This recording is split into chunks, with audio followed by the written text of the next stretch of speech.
2, I'll split it in half to verse 13. Say to your brothers, my people, and to your sisters, my loved ones, rebuke your mother. I'll explain this at the end. Rebuke her, for she is not my wife, and I am not her husband.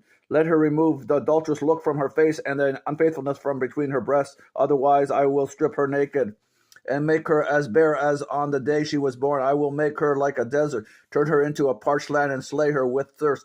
I will not show my love to her children, because they are the children of adultery. Their mother has been unfaithful and has conceived them in disgrace. She said, I will go after my lovers, who gave me my food and my water, my wool and my linen, my oil and my drink. Therefore I will block her path with thorn bushes. I will wall her in so that she cannot find her way.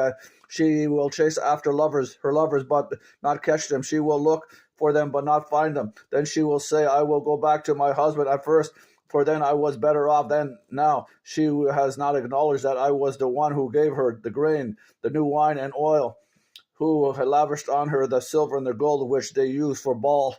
Therefore I will take away my grain when it ripens, and my new wine when it is ready. I will take back my wool and my linen intended to cover her nakedness, so that now I will expose her lewdness before the eyes of her lovers. No one will take her out of my hands. I will stop all her celebrations, her yearly festivals, her new moons, her Sabbath days, all her appointed feasts. I will ruin her vines and her fig trees, which she said were paid from her lovers. I will make them a thicket, and wild animals will devour them. I will punish her for the day she burned incense to Baals.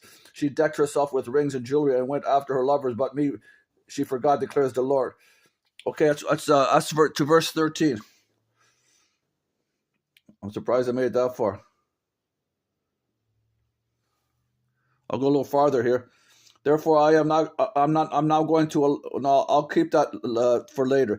That's 1 to 13. I did Hosea 2. I'll take 13 to the end later. Okay, what this is about, again, God using Israel. This time it's the house of Israel, because they split house of Israel and the house of Judah. And house of Israel, they went into captivity into Assyria, okay, and the house of Jehu for all the bloodshed, and they did it in his grandson's day. And that's why the two sons, he said to Mary, symbolic. God said to Hosea that the lewd woman have two children, and he called them, I don't love you anymore, and you're not mine, or whatever it was, referring to the house of Israel when they went to captivity, and they never came back.